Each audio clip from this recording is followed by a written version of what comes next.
Aksi pemerkosaan dilakukan seorang pria berinisial IMNS yang berasal dari salah satu desa di Kecamatan Bebandem, Karangasem.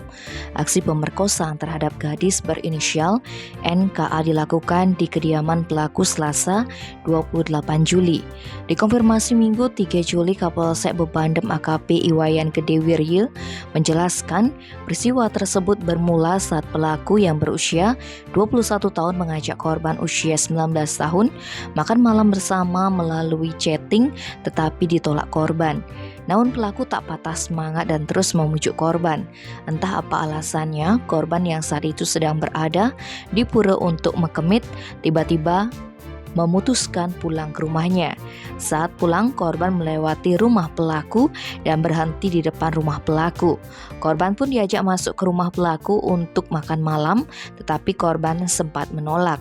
Dengan alasan tidak enak dilihat orang di jalan, pelaku akhirnya berhasil membujuk korban masuk ke rumah pelaku.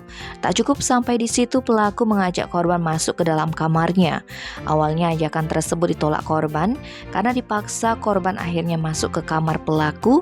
Tak mau kehilangan kesempatan, pelaku memeluk korban tapi ditolak korban. Korban pun berdiri dan hendak membuka pintu. Karena pintu terkunci, korban ditarik sehingga terjatuh di kasur. Dengan hanya menggunakan celana dalam, pelaku akhirnya memaksa membuka kamen korban. Meski korban berupaya melakukan perlawanan, aksi itu tetap terjadi. Aksi bejat pelaku akhirnya diceritakan korban kepada kakak kandungnya yang memang mencurigai kondisi korban. Mendengar hal itu, kedua orang tua korban melaporkan pelaku ke Polsek Bebandem. Setelah melakukan penyelidikan dan mengumpulkan bukti-bukti, polisi menetapkan pelaku sebagai tersangka dan ditahan di Mapolsek Bebandem. Tim Bali Express melaporkan.